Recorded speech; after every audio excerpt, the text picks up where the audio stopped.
Well, good afternoon, everyone. Thanks for coming out today. My name is Crystal Wagger, Mayor of Miami Shores, Florida.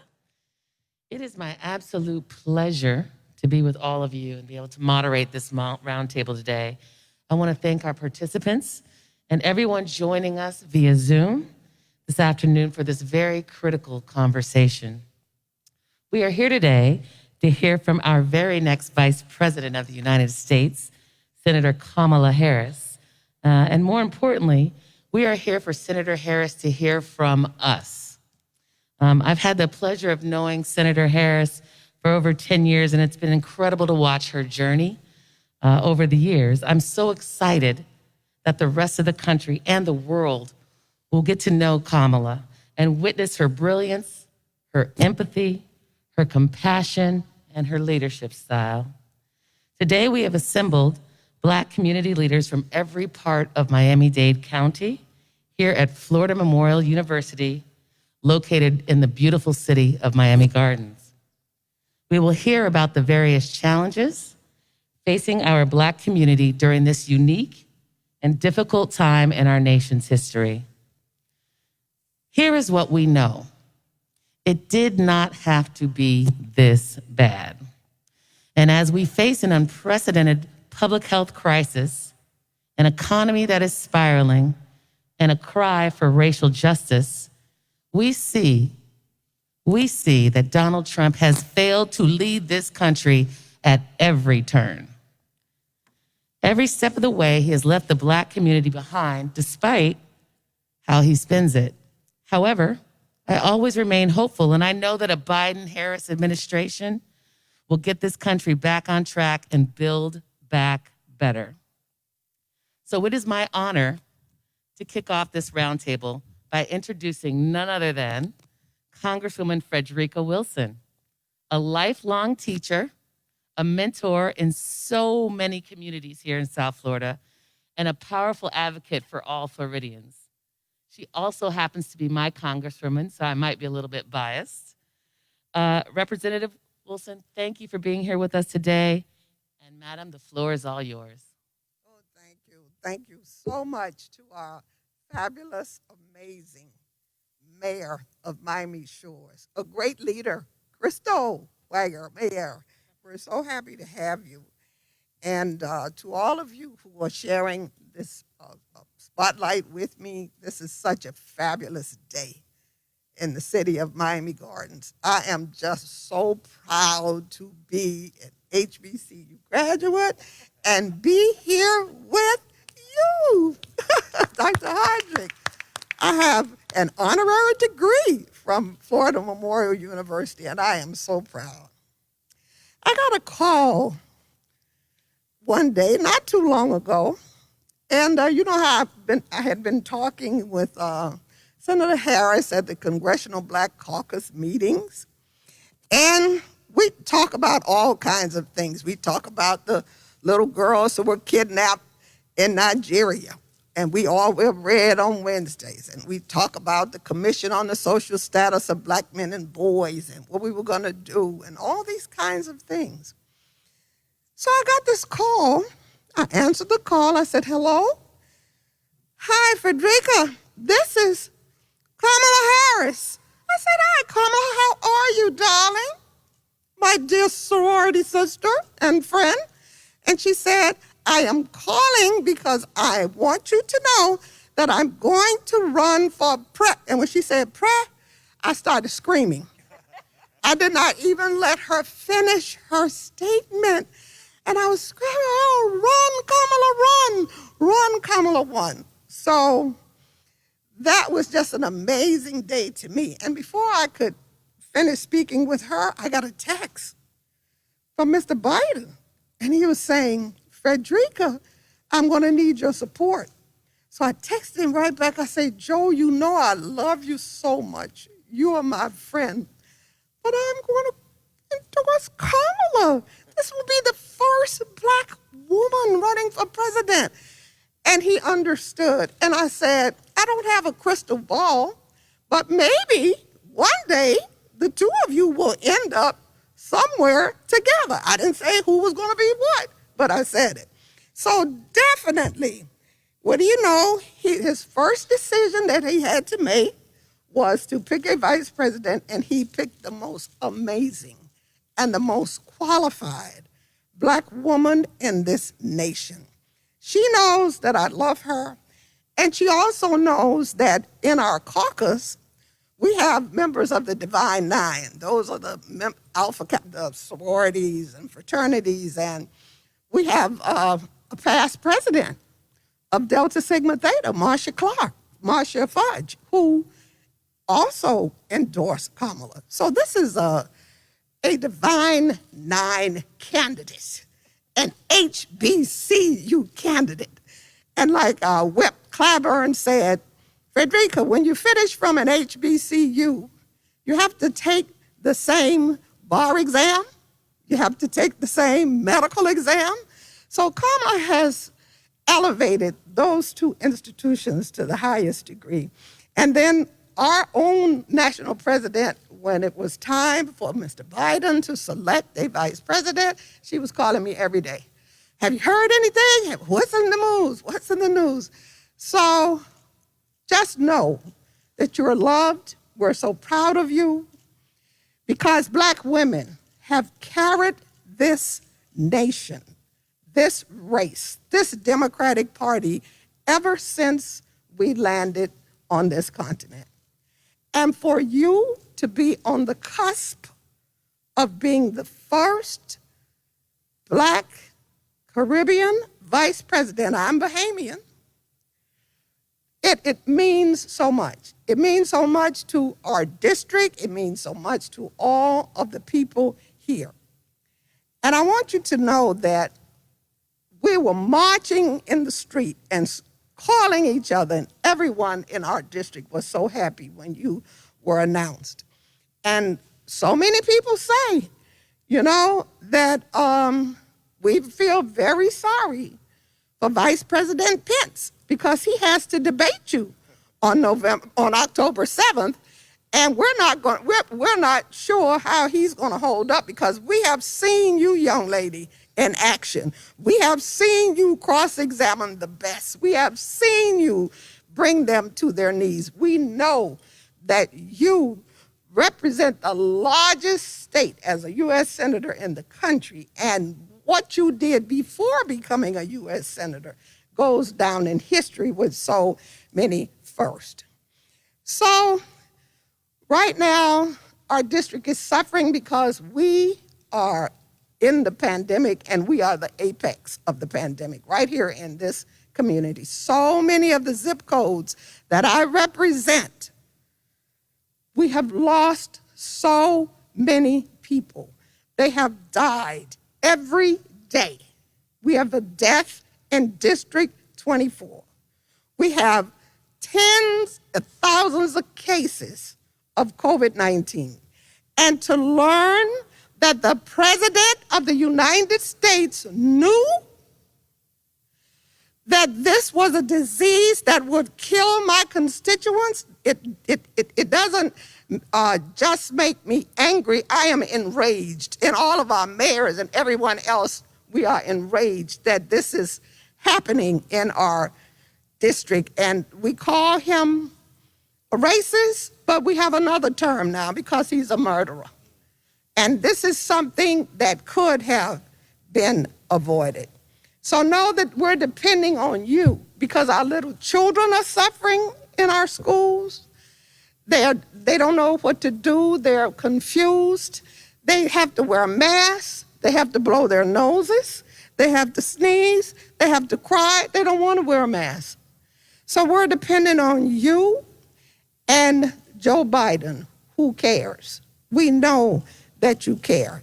And we know that you're going to build back better. And so the way we can help you beat Donald Trump and an impeached president is for us to vote. We have got to vote, not just for the president, but we've got to vote down ballot because we have a Senate that must be replaced, who takes all of our bills and they go there to die. So I want to say to my constituents as they're listening and say to you what I say to them. If you do not vote after each election, I get a voter roll from the elections division, and I look at it. I go name by name. So people like to come up to me and say, Congresswoman Wilson, can I take a picture with you? And I'm going to look at the roll. And if you're not on the roll, you won't be taking a picture with me. So, Senator Harris, it's a pleasure, a plum-pleasing pleasure to welcome to District 24 my ambitious and beautiful friend, the next Vice President of the United States, Kamala Harris. Oh, my goodness. Let me publicly thank you, Congresswoman Frederica Wilson, as I hope I do often enough privately, for your friendship, for your sisterhood, and for your leadership, not only of your district and this beautiful state, but your national leadership. The thing we all know who know the Congresswoman is she speaks truth to power every single day. And she has the courage to confront the realities of the world in a way that is born out of love and concern, but is precise about what is wrong and therefore what needs to happen by way of solution. That's who you are every day. I see the Congresswoman in rooms where there are cameras, and I see her in rooms where there are no cameras. And she is the same person, someone who is always fighting for the best of our country. So I thank you, Congresswoman, for your friendship and for that beautiful introduction. And Madam Mayor, I want to thank you for hosting us and moderating our discussion today and for all of your leadership. There are so many community leaders and elected leaders here, and I know we're going to hear from those at the table, but Dr. Hardwick, I want to thank you for hosting us today. It is a joy to be with you. I was outside and was serenaded by the roar. And it reminded me of all of the marching bands. There are part of the jewel of our HBCUs. But I looked at those students and I said to them what I saw, that I saw a collection of young leaders. And when I look at them, I see the future of our country. And that inspires me to know that our future is bright. So thank you for hosting us today.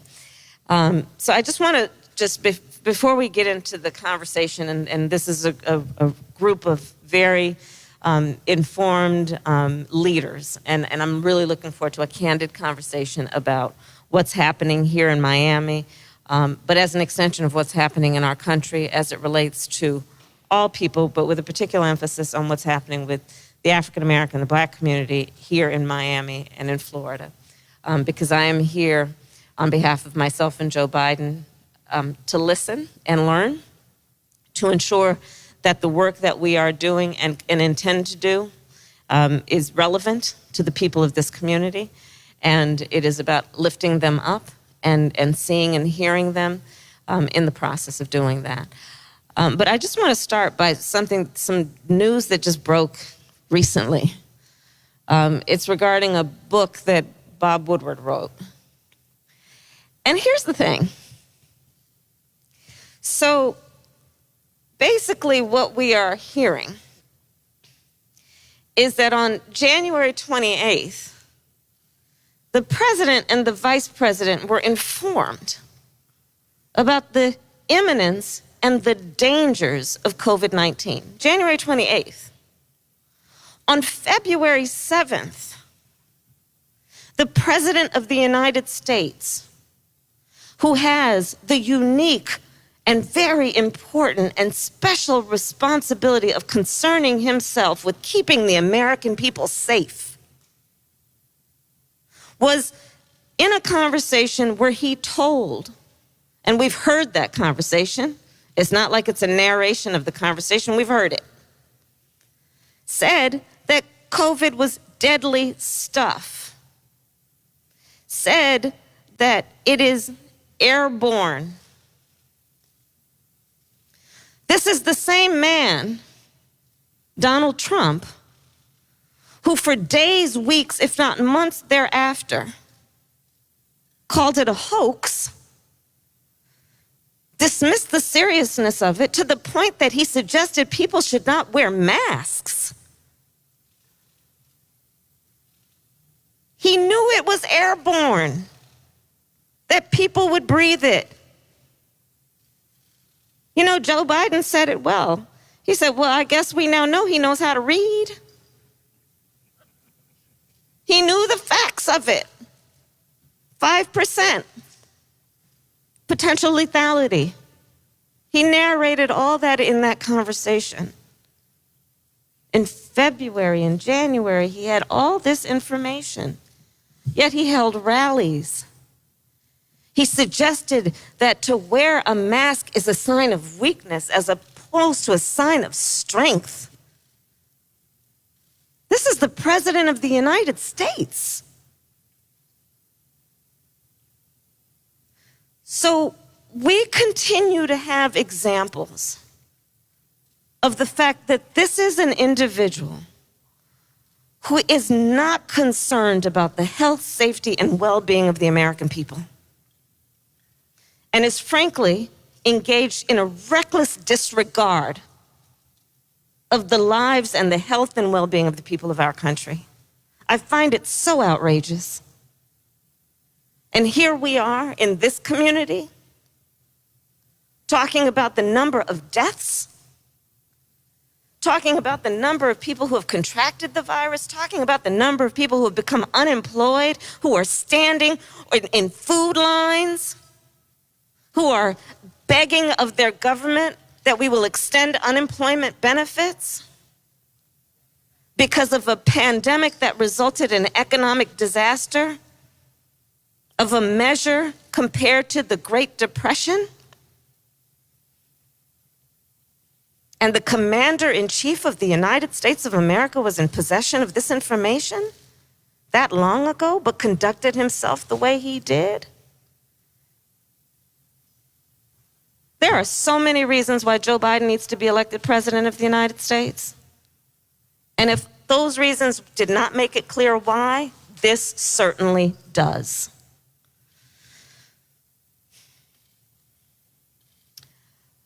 So with that, I believe that right now it is the leaders in this room and so many others who are carrying in their hearts, in their souls, in their minds, and on their shoulders the responsibility of knowing what real leadership in our country looks like. And that's the spirit with which we are gathered today, to talk about what real leadership looks like. And real leadership is always going to be about leaders having the courage to speak the truth, even when it is difficult to speak, much less difficult to hear. But speaking those truths with the intention of creating the solutions that the people deserve. And so I am honored to be with this group of leaders, and I thank you for the opportunity to listen to you and to hear you. And with that, I'm going to pass the microphone back to Mayor Wagger to get this conversation started. Thank you. Thank you, Senator Harris. Having the courage to speak the truth. That's what we're here today for. And we're going to start, the way it's going to work is I'll introduce all of you and say a little bit, but I'll leave it to you to introduce yourself and make your remarks. And today we'll start with Mr. Eric Knowles, a dear friend of mine for many years, who leads the Miami-Dade Chamber of Commerce and has been doing great things in our business community over the years. Mr. Knowles, please have the floor. Thank you. First of all, it's an honor to first be here, sitting in this room with you, Senator. Sitting with my leader, Congresswoman Frederica Wilson, with you, Mayor, with you, Dr. Hardrick, with you, Pastor Thomas, and my brother, Reuben Roberts, with the NAACP. It truly is an honor. I am the president of the Miami-Dade Chamber of Commerce, which was founded in 1974 because of the lack of opportunity and the disparities that were happening in 1974 that continue here in 2020. I talk about disparities with Miami-Dade County, with Miami-Dade County Public Schools, where black businesses receive less than 2% of county contracts, of school board contracts. When we talk about the pandemic and we talk about George Floyd, we talk about the perfect storm that the rest of the world finally opened their eyes to, and the onion was peeled back of the systemic racism that has plagued the black community since Plymouth Rock, as they say, landed on us. And here we are, and I go back to Dade County, and we talk about a disparity study that hasn't happened because of the lack of information that wasn't gathered. But we know there's a disparity. We know that there's systemic issues in the policies that keep us from advancing. So to me, it's about how do we move past that, and we definitely can't move past that with the person that sits in the White House right now. He should be removed for dereliction of duty. And I really mean that. He's incompetent. He's not a leader. He's a bully. And we need to everything that we can do to get you and Vice President Biden elected. I stand here with you to help make that happen. What I see, what we need to do, obviously access to capital has always been a problem in the black community. When the pandemic hit, technical assistance, a lot of the black businesses did not have their books, or as we say, their back of the house in order. And they still don't have their back of the house in order to provide the technical assistance, to provide the information that they needed to access the PPP, access the EIDL, or even the state emergency funds.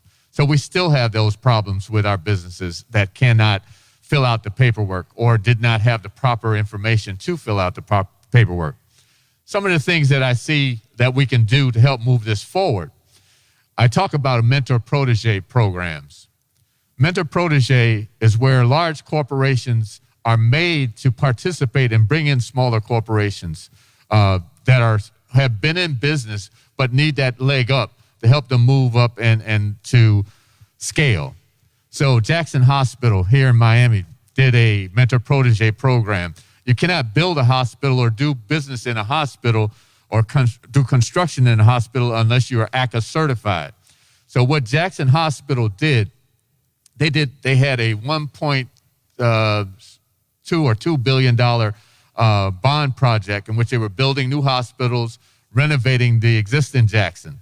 But they made it a mentor-protege program. They had 2 major contractors, but they brought in 5 proteges. So now those proteges, 3 of them happen to be members of the chamber.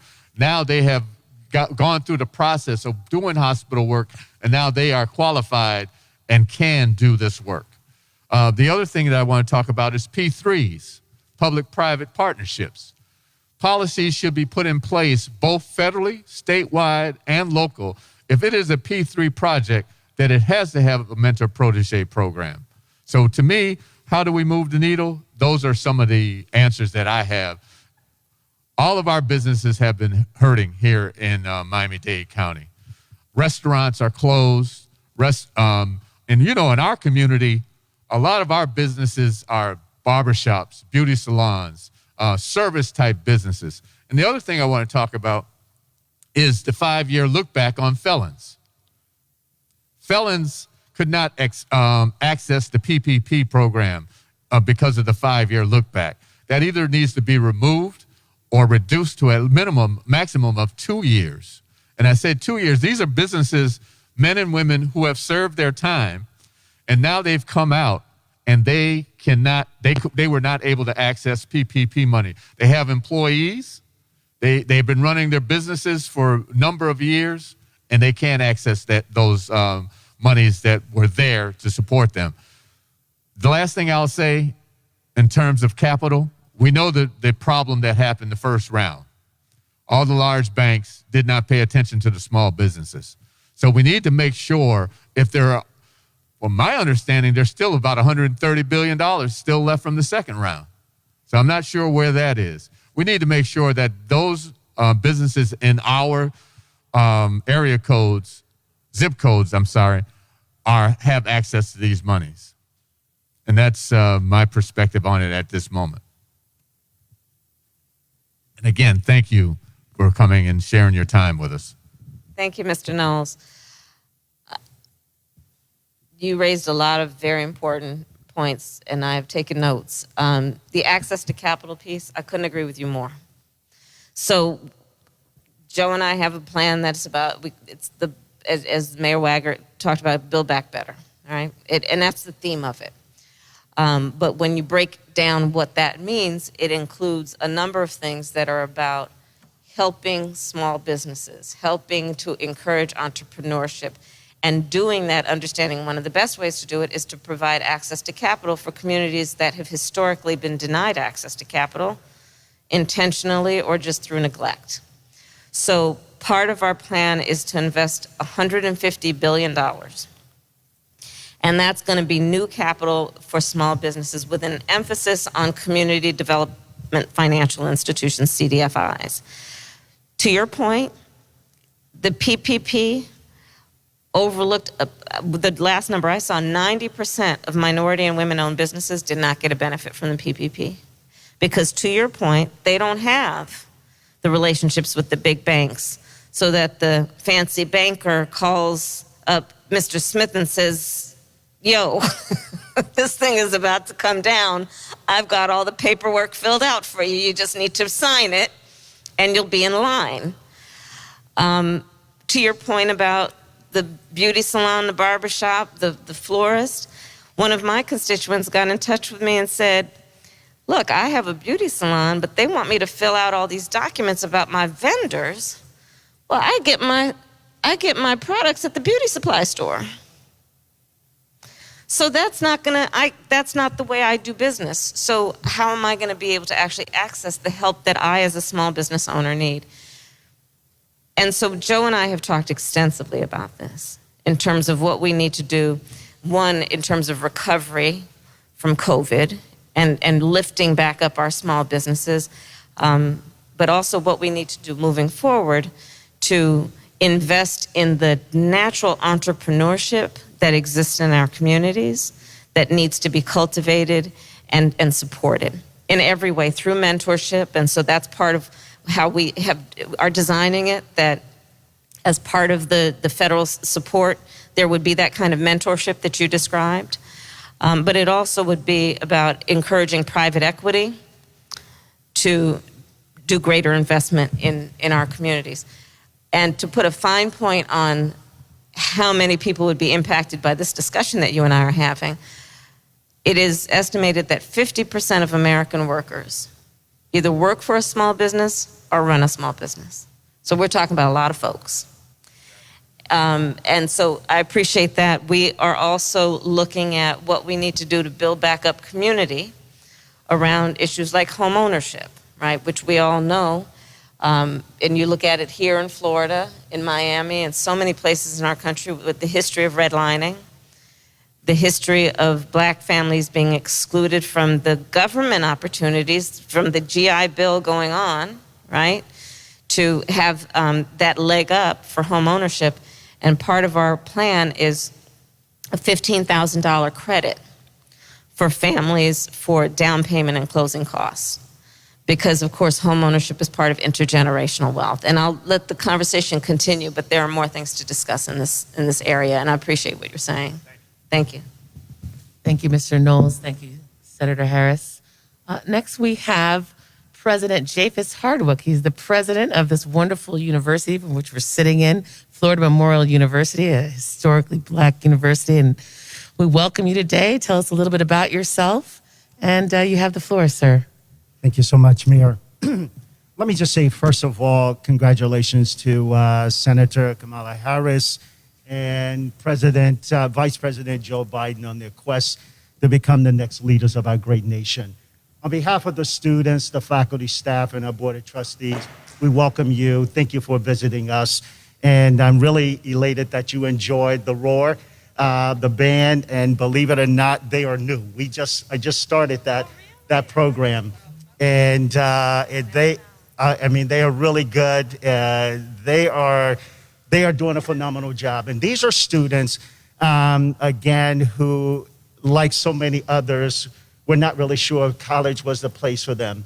And so it's opportunities like that really that inspires them to want to attend college. And so I think all of us know that the situation we're in, we didn't have to be here, is the reality.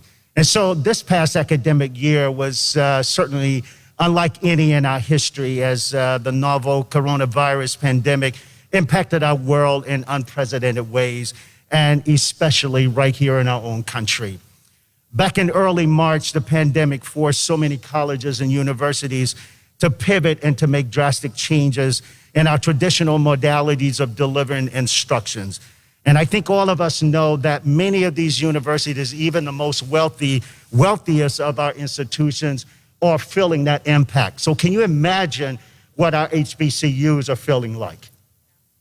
One of the things that we quickly discovered as we made this transition, and that was the digital divide was even more pronounced.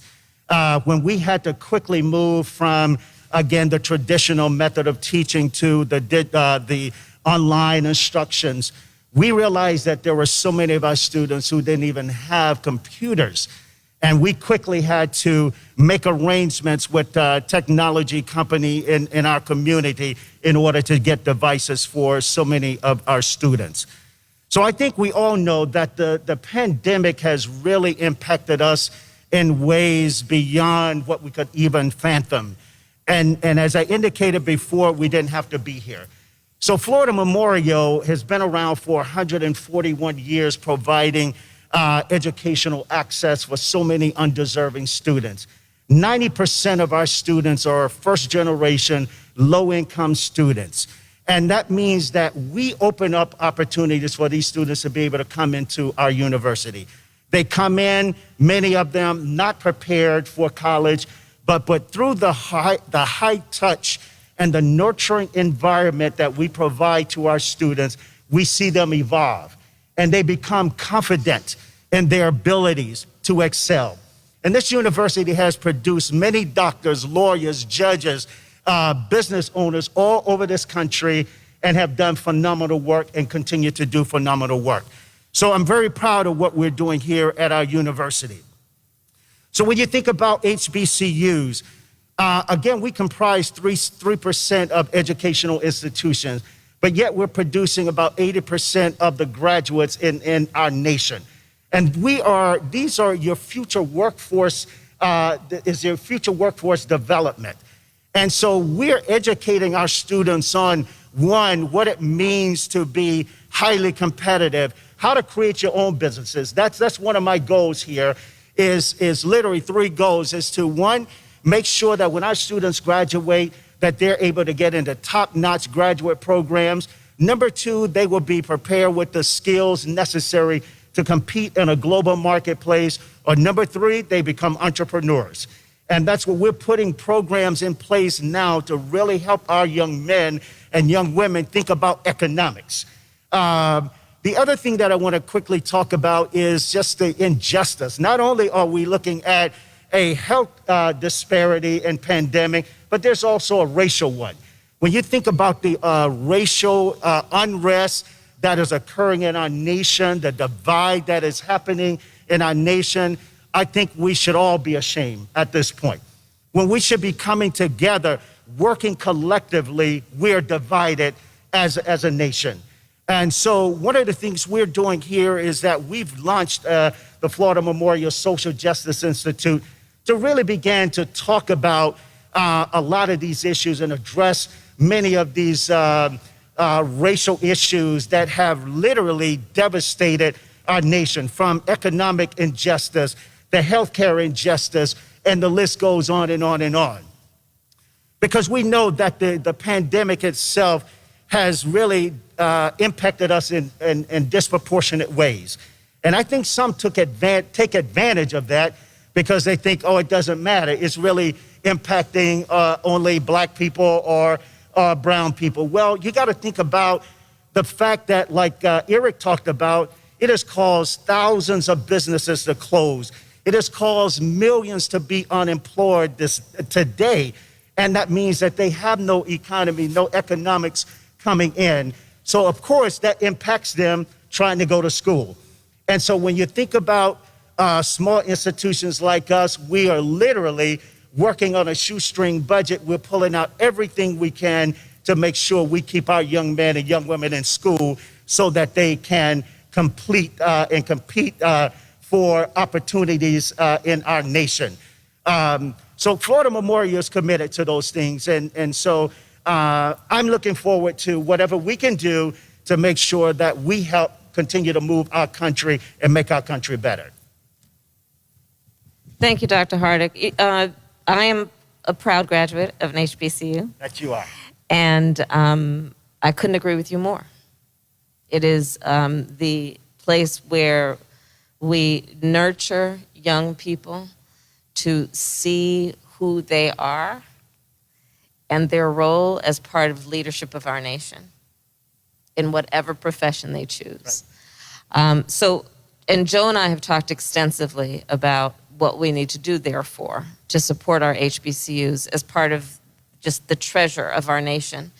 And so that includes $70 billion that will be dedicated to HBCUs to invest in all of the teaching programs, including the research work that happens at HBCUs, which will have a profound impact on just how we are addressing the African American population in science and health and a number of things. In addition, we will, for families that have an income of less than $125,000, create tuition free for those students who are going to public schools and HBCUs, including private HBCUs. Thank you. In addition, because as you and I know, a lot of our HBCU students decide to take on, maybe inspired by the Divine Nine and their relationship to that, and just in relation to the history of HBCUs, decide to take on a profession of service, which often does not pay as well as if they go into the private sector and do other things. So for those students who come out and have jobs that pay less than $125,000, student loan debt will also be forgiven. I love it. And then also free two-year college. Because we know that for so many of our students who may not attend an HBCU, but may be the family members, we want to support our young people for whatever they pursue by way of education after high school. And for some, that will be a college and university. For some, it will be a two-year program or an apprenticeship or something of that nature. And we want to make sure that we support them in that quest. So thank you. I appreciate you. Thank you. Well, we're looking forward to that plan. As a granddaughter of a woman who went to an HBCU and raised me up, and as a sister of a brother who went to a very proud HBCU, this is exciting news. I'm very good. Thank you for all the hard work you're doing, Dr. Hardwick. Next, we have Pastor Rhonda Thomas. She's a powerhouse woman, and was ordained in 2006, and she facilitates powerful conferences for women, youth across Florida, Georgia, and the Bahamas. Pastor Thomas, the floor is yours, and welcome. Okay, thank you. Good afternoon. I do want to start by first saying thank you. I guess I'm going to prophetically speak, Vice President Harris. Thank you for being the example and giving Black women hope, being the example of giving Black girls hope. You stand out in a way like no other, and we appreciate you and all that you've done, and we know the plan that you have and the plan that God has given you. I stand in a twofold way as a pastor. My husband and I are the founders of our ministry, which is not that far from here, for over 30 years. And then I stand as the first Black woman to serve as the executive director for Faith in Florida, which we are a statewide organization where we organize multi-faith, multi-racial clergy around racial and economic justice. My daughter is a graduate of a HBCU. Florida A&M University. When she went there, I had no idea that she would be considered a hero. She serves as an ICU nurse at Jackson Hospital. From March until now, all she's had is COVID patients. My younger brother came out of retirement as a paramedic to get on the front line, who now serves as a hero. And then my nephew, who is a firefighter. So that's 3 from my immediate family who still on the front line fighting to help others for an administration that failed us. In Miami in particular, where I'm born and raised, seen the good, the bad, and the ugly, but a city that I love. Not just the pastor, but this administration unfortunately failed communities who has often felt left out from the beginning or before the pandemic actually hit.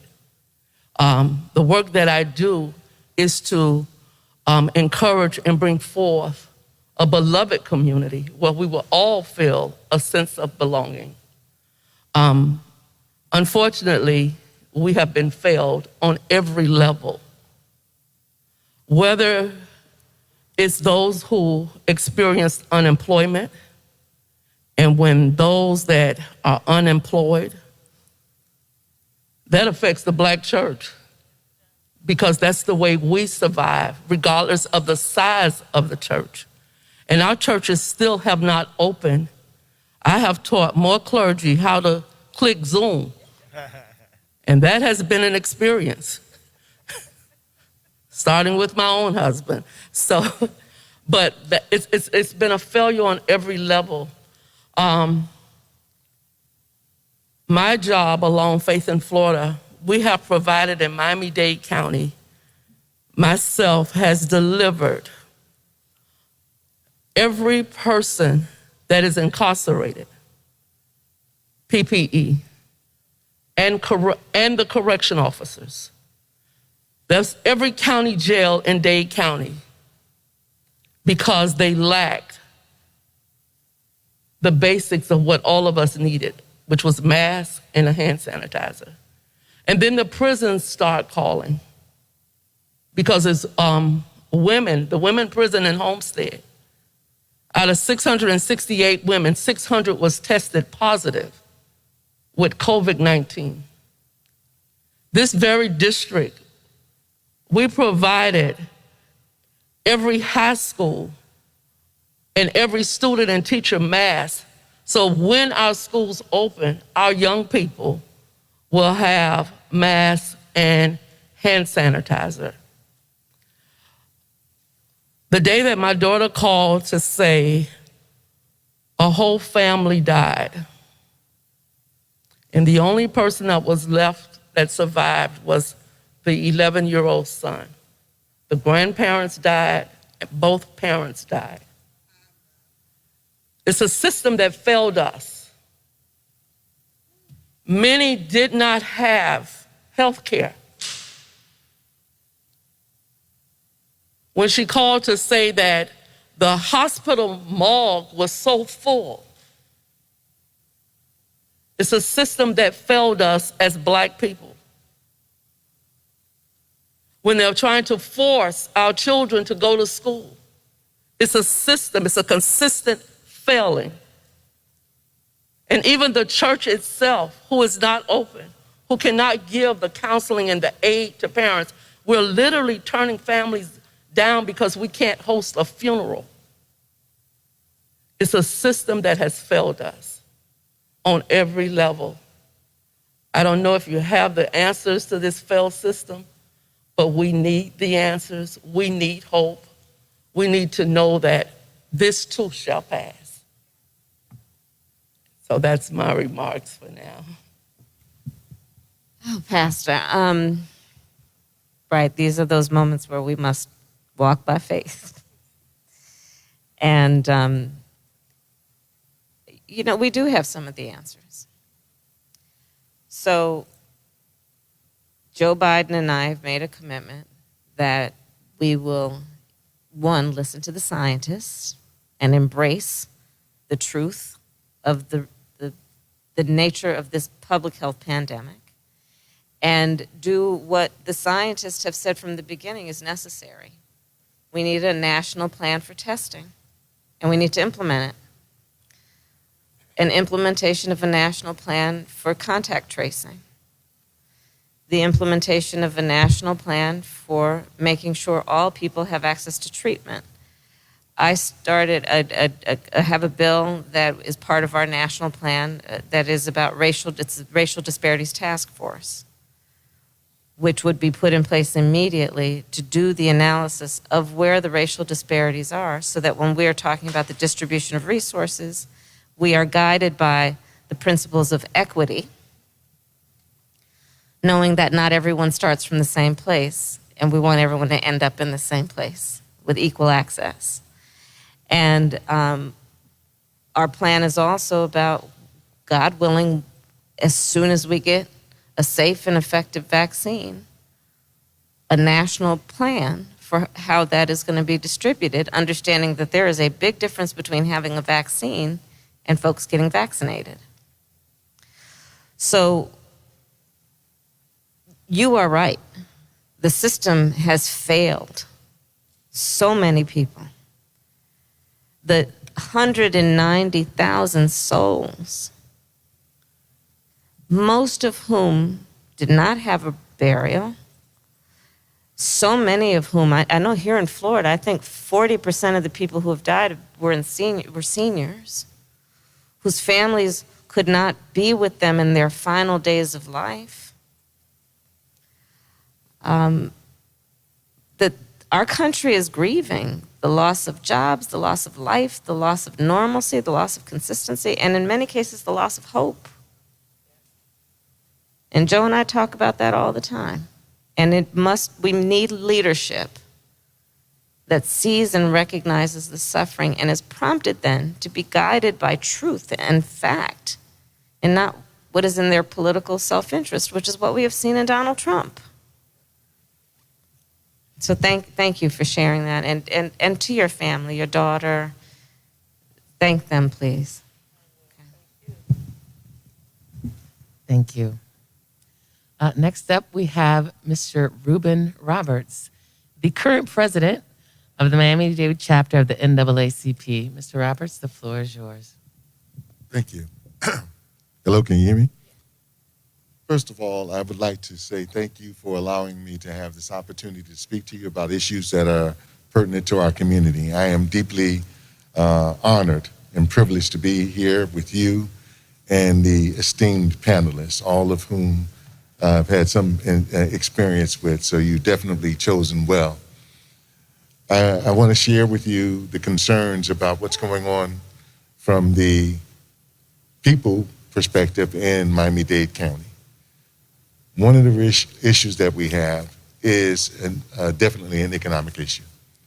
So you had a lot of essential workers, people who worked in restaurants, people who worked on the front lines, who were one paycheck away from being homeless. That exists, but now there are multiple paychecks without being able to pay for housing. So this is a major issue for us. Thank you. We're thankful for the moratoriums that have been put in place to help people stay in their homes while they're there. But we know that there's going to become a day of reckoning when all of those past due bills are due. And so I'm wanting to hear what's the plan to address those issues for those folks who are in that situation, whose children are dependent on them to have, the shelter and housing and to be fed. We're very grateful as well for the food sharing programs, because most of these folks who are not bringing in any income could not feed their families had it not been for the food sharing programs. So we're grateful for that.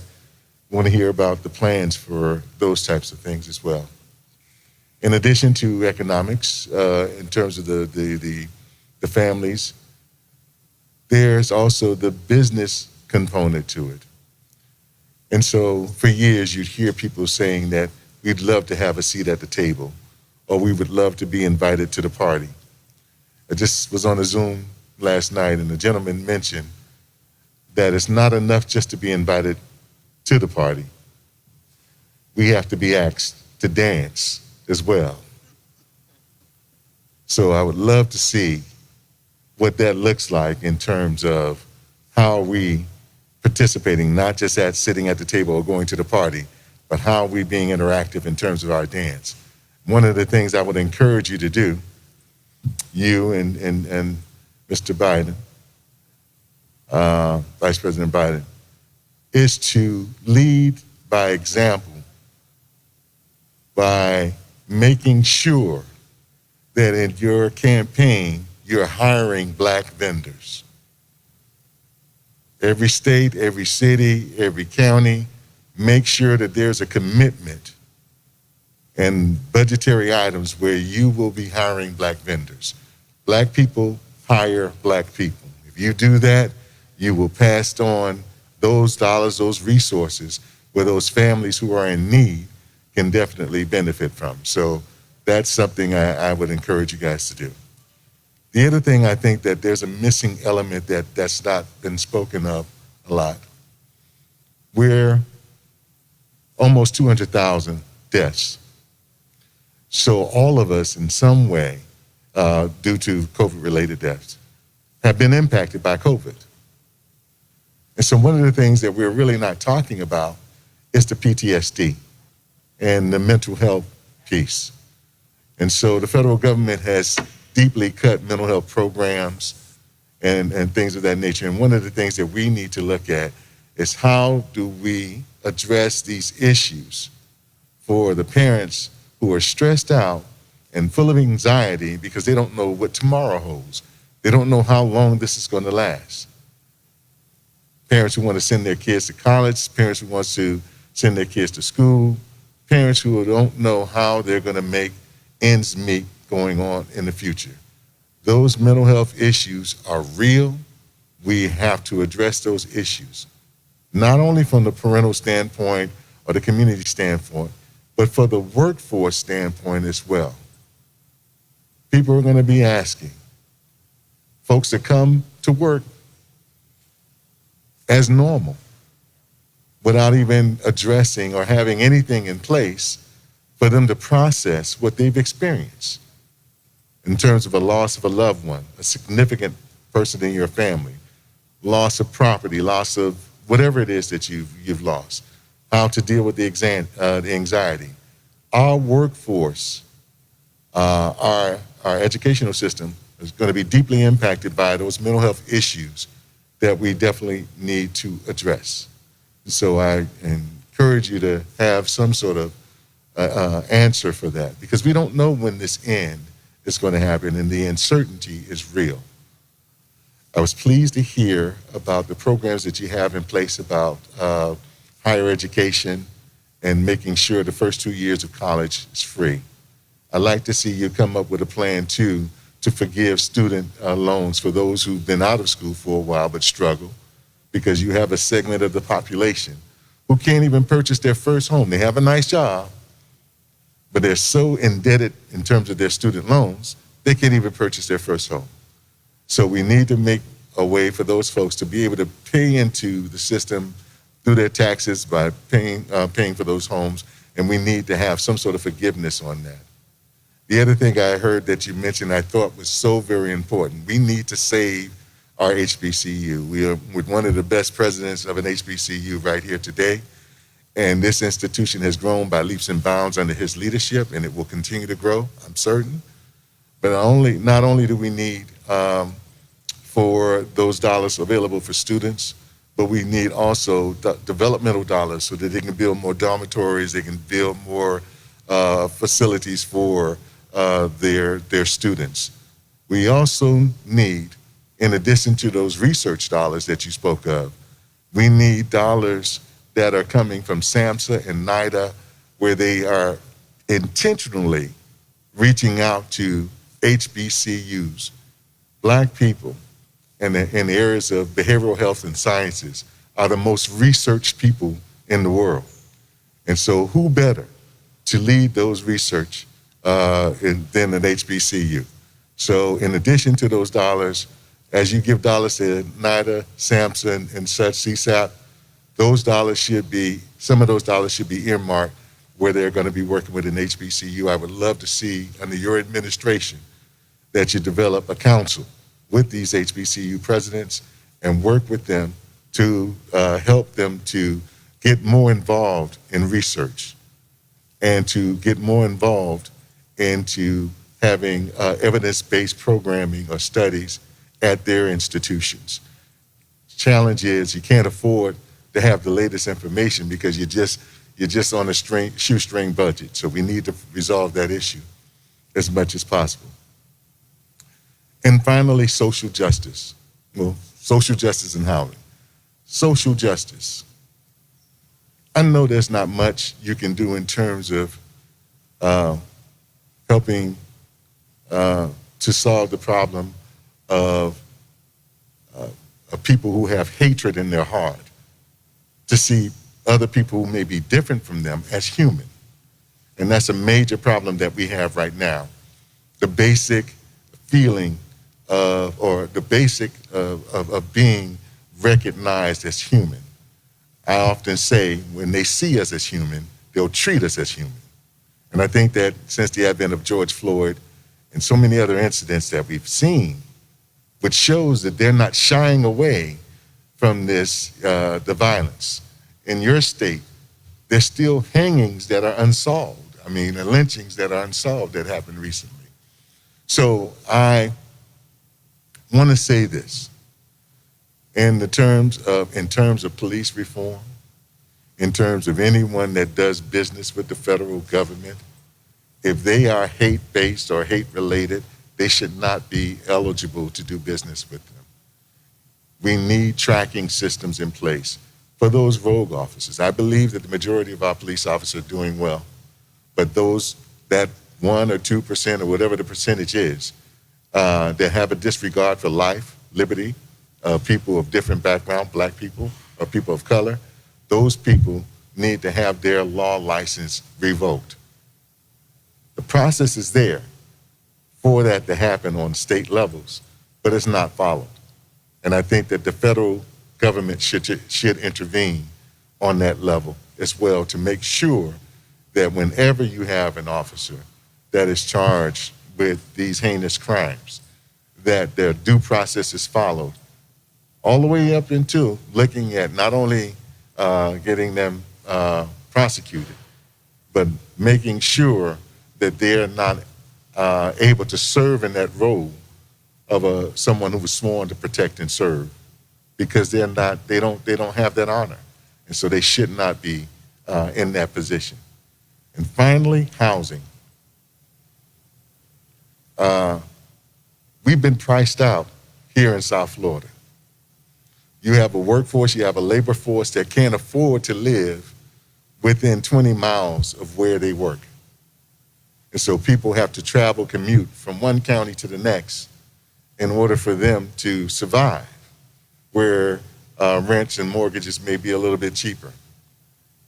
Federal government programs, like you said, the down payment assistance programs, but not only that, we need to find some other way of assisting different local municipalities or counties to ensure that there are places for low-income housing in cities like Miami. The issue that we've had, and we continue to have, is that wages have stayed stagnant for over 30, 40 years. If you look at what a teacher makes now coming out of college today versus where they were making coming out of college 30 years ago, you may see a very small incremental growth. But at the same time, the cost of living and the cost of everything else has grown exponentially. And so these are the challenges that we face. And this is something that we really need to look into and see how we can resolve these issues with stagnant wages and the ever-increasing cost of everything else that we need to have. Those are the questions that I have and comments. And also, again, I think that you are such a great role model for my niece. I don't have a daughter, but I have nieces. I am from the Bahamas. My mother's American. So for all of the Caribbean, all of the diaspora, we definitely appreciate you and what you represent and what you bring to this ticket.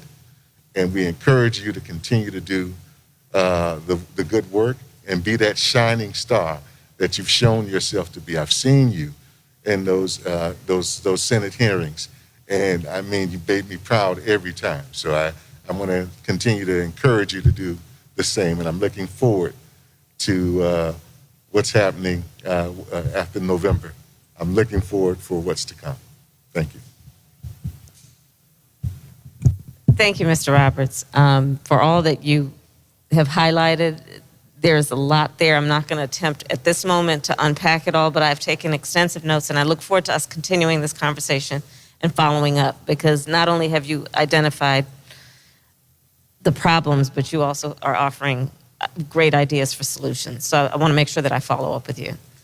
I will talk about one of the many things you talked about, just as a point of emphasis about what's at stake in this election, and that is the future of healthcare in America. So President Barack Obama, together with Vice President Joe Biden, did what was probably one of the most innovative and substantial public policy reforms that we've seen in modern history with the creation of the Affordable Care Act. It reformed substantially how we do health care delivery and who has access to it in our country. Donald Trump has Bill Barr in court right now attempting to get rid of the Affordable Care Act. The Affordable Care Act created access to over 20 million people who otherwise did not have it. It allowed, we talk about our students and the concern that young people are coming out of high school and college right now that they may not have jobs. One of the things the Affordable Care Act did is it said that up to 26 years old, you can be on your parents' coverage. We talk about longstanding health disparities in terms of race, and we know that COVID preys on people with pre-existing conditions. And for us, that's about diabetes, it's about high blood pressure, it's about asthma, all of that. If they are successful in trying to get rid of the Affordable Care Act, it means that it will come back as a policy that if you have a pre-existing condition, you can be denied coverage. Understand that COVID, we still don't really know the long-term health impact to the human body if you are one of those over 6 million people who contracted the virus, but through God's grace lived. Things like lung scarring, which going forward would be considered potentially a pre-existing condition for which you could be denied coverage if Donald Trump has his way. Joe Biden, on the other hand, not only would keep the Affordable Care Act intact, but has as a major priority that we would expand coverage under the Affordable Care Act, including mental health care. Because I couldn't agree with you more.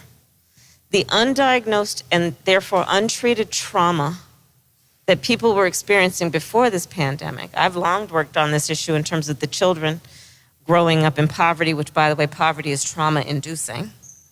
Growing up in communities where there are high rates of violence because of poverty, that is trauma-inducing.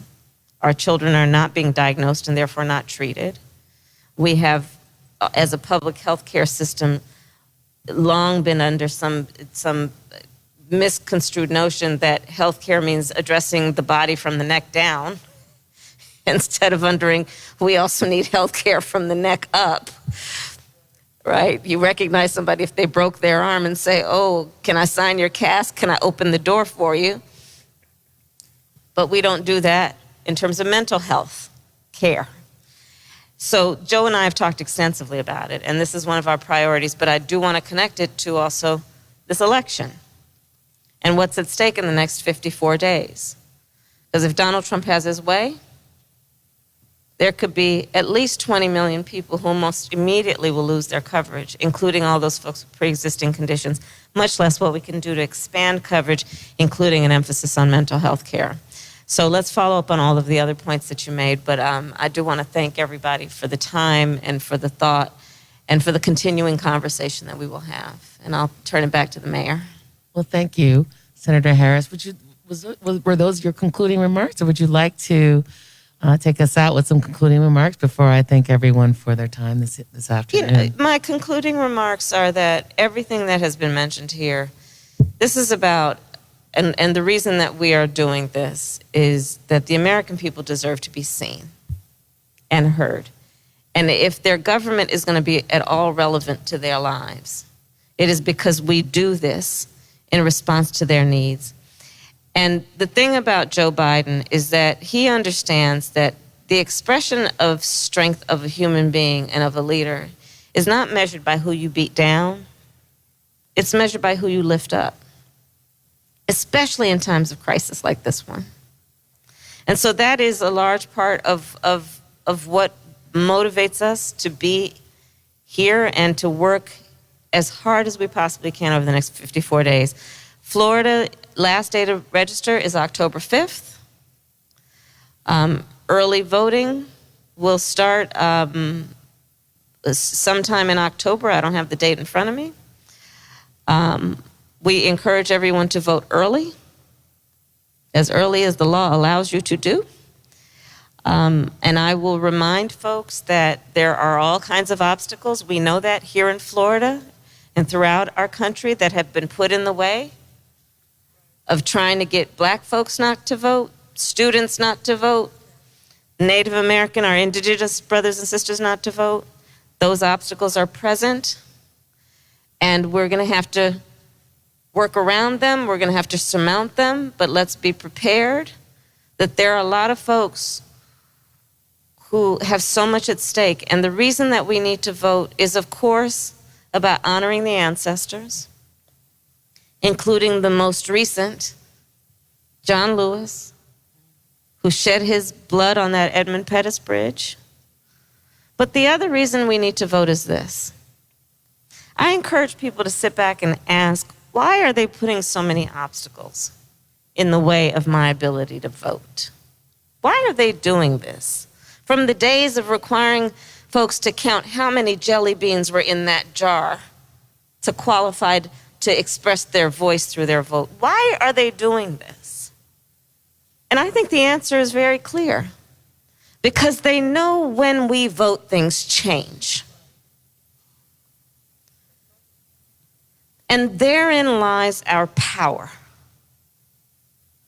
which we should never let anyone take from us.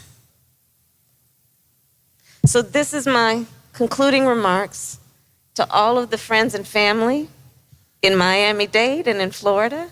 Let's never let anybody take our power from us. We have too much to do, and our country is worth this fight that is in front of us. So with that, I thank you all of you for being here. And Mayor, I'll pass it over to you. And thank you. Thank you, Senator Harris, future Vice President of the United States of America. I want to thank everybody that's been here with us today. And I want to summarize sort of very quickly what we've heard. We've heard access to capital, economic recovery. We've heard aid to HBCUs. We've heard recognizing the value of higher education. There's a system that has failed us. People are losing their families and their lives in a situation that did not have to be. We need access to health care that must continue. So what I've heard is that the Biden and Harris administration has a plan for all of this. They have a plan for a system that has failed us. We want to be invited to the party, but we also want to be able to be asked to dance. So we would like to be led by someone and a team and an administration that has the courage to speak the truth for the benefit of all of us in this country. So on behalf of myself, who is the daughter of a strong woman and a strong Black woman who is trying to raise two little strong Black women, I thank you. I thank you on behalf of our community and Miami, Florida. Thank you for being with us today. Thank you to all of our panelists. Congressman Wilson, Thank you for your wise comments and all of your leadership all these years. We appreciate you. Thank you to everyone who's been watching this evening. Remember, the last day to register to vote is October 5th. Plan your vote, and thanks for joining us today, everyone. Thank you. Thank you very much.